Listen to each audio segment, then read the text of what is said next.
प्यारे विद्यार्थियों, आज हम बीए प्रथम वर्ष में कर्तृवाच्य के अनुवाद की विधि के विषय में जानेंगे। अनुवाद दो प्रकार का होता है, एक लकार पर आधारित होता है, दूसरा कार्य पर आधारित अनुवाद होता है। लकार पर आधारित अनुवाद की विधि बड़ी सरल है। अनुवाद के लिए ऐसे तो अनुवाद तीन प्रकार का है: कर्तृवाच्य का अनुवाद, कर्मवाच्य का अनुवाद और भाववाच्य का अनुवाद। कर्मवाच्य और भाववाच्य का अनुवाद कुछ कठिन है कर्तृवाच्य की अपेक्षा। कर्तृवाच्य का अनुवाद बहुत ही ज़्यादा सरल है। इसके लिए सबसे पहले हमारे पास शब्दावली का होना अत्यंत आवश्यक है। शब्दावली में धातु रूप और शब्द रूप हमें जितने ज़्यादा याद होंगे उतना ही हमारा अनुवाद पर अधिकार होगा। एक भाषा से दूसरा अनुवाद करने के लिए सबसे बड़ी अगर पूंजी है तो वो शब्द सामग्री की है। हमारे पास जितने ज़्यादा शब्दों का भंडार होगा उतना ही हमारा अनुवाद करना सरल होगा। मैं अब आपको कर्तृवाच्य के अनुवाद के बारे में समझाना चाहती हूँ। कर्तृवाच्य के अनुवाद में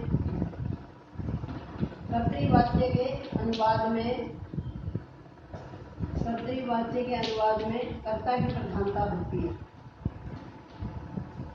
कर्तृवाच्य के अनुवाद में कर्ता की प्रधानता होती है।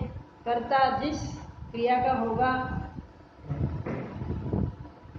अनुवाद भी उसी के अनुसार किया जाएगा। अगर कर्ता प्रथम पुरुष का है तो क्रिया भी उसके साथ प्रथम पुरुष की आएगी। अगर कर्ता मध्यम पुरुष का है तो क्रिया भी उसके साथ मध्यम पुरुष की आएगी। अगर कर्ता उत्तम पुरुष एक वचन का है तो क्रिया भी उत्तम पुरुष एक वचन की होगी। जैसे सबसे पहले हम कर्ता के संबंध में जानेंगे।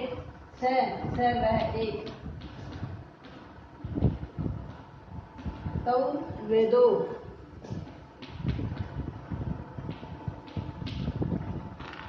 वे सब, वे सभी।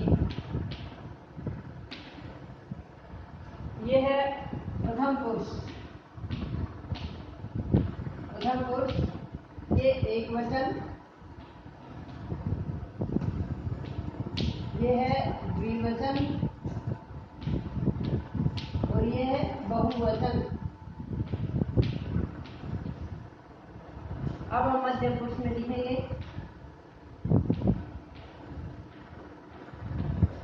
त्वम, तू, एक चीज से अभिप्राय है, एक वचन है। युवाम, तुम दो, और यूयम, तुम सब। यूयम, तुम सभी। अब उत्तम पुरुष। उत्तम पुरुष में अहम,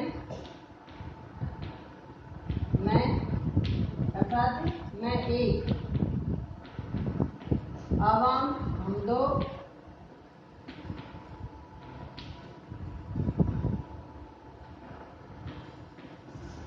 और वयम हम सब। इनका बहुत ही वैज्ञानिक तरीका है। जैसे कर्ता एक वचन, द्विवचन, बहुवचन के, इसी प्रकार क्रिया भी इनके साथ एक वचन, द्विवचन और बहुवचन की आएगी। अब स वह एक है तो हम इसके साथ क्रिया का प्रयोग करेंगे, वर्तमान काल की क्रिया प्रयोग करेंगे। वर्तमान काल में जो कार्य हम अभी कर रहे हैं उसके लिए प्रयोग करेंगे हम पठती, पठते, पठंती। पठती ये एक वचन है तो इसके साथ स लग जाएगा। स पठती वह एक पढ़ता है, वो अभी पढ़ रहा है। तौ पढ़ते वे दो पढ़ते हैं, अभी पढ़ रहे हैं। ते पठंती वे सभी पढ़ रहे हैं। इसी प्रकार से त्वम पठसी, युवाम पठत है, और यूयम पठत है। यहाँ विसर्ग नहीं आएंगे। अहम पठामी, अहम पठामी, आवाम पठावे,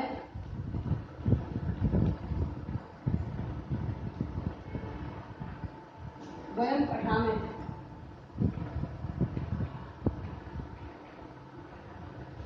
धातु रूपों में एक ही बात याद रखनी है कि विसर्ग कहाँ आएंगे कहाँ नहीं आएंगे, फिर किसी भी रूप में गलती नहीं होगी, क्योंकि धातु रूप का प्रश्नपदी जो रूप है उन सब के बनाने का तरीका, उन सब के बनाने की विधि एक है। जैसे वर्तमान काल में जब हम देखते हैं तो वर्तमान काल के द्विवचन में, तीनों ही द्विवचन में हमेशा विसर्ग आता है, पढ़ता है पढ़ता है पठावे। तो ये हमेशा याद रख लेना कि जो द्विवचन है उसमें हमेशा विसर्ग आते हैं। और मध्यम पुरुष के बहुवचन में कभी भी विसर्ग नहीं आते, ये भी एक याद रखने वाली बात है। इसी प्रकार उत्तम पुरुष के एक वचन में कभी भी विसर्ग नहीं आते।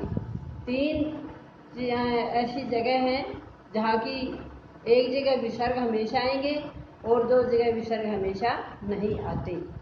प्रथम पुरुष के बहुवचन में विसर्ग आ भी सकते हैं, लकार के आधार पर है ये।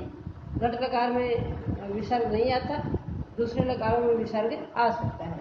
लेकिन उत्तम पुरुष के एक वचन में किसी भी लकार में, लट लकार हो, लंग लकार हो, लोट लकार हो और लिट लकार हो, कोई भी लकार हो, किसी भी लकार में उत्तम पुरुष के एक वचन में और मध्यम पुरुष के बहुवचन में कभी भी विसर्ग नहीं आएंगे, ये पहचान है। दूसरी जो अनुवाद करने का तरीका बताया कि कर्ता में प्रथमा विभक्ति, कर्म में द्वितीय विभक्ति और क्रिया कर्ता के अनुसार आती है। अगर कर्ता प्रथम पुरुष एक वचन का है तो क्रिया भी प्रथम पुरुष एक वचन की आएगी। अगर कर्ता प्रथम पुरुष द्विवचन का है तो क्रिया भी प्रथम पुरुष द्विवचन की आएगी। अगर कर्ता प्रथम पुरुष बहुवचन का है तो क्रिया भी प्रथम पुरुष बहुवचन की आएगी। इसी प्रकार अगर कर्ता मध्यम पुरुष एक वचन का है तो वहाँ क्रिया भी मध्यम पुरुष एक वचन की आएगी। अगर कर्ता मध्यम पुरुष द्विवचन का है तो क्रिया भी मध्यम पुरुष द्विवचन की होगी।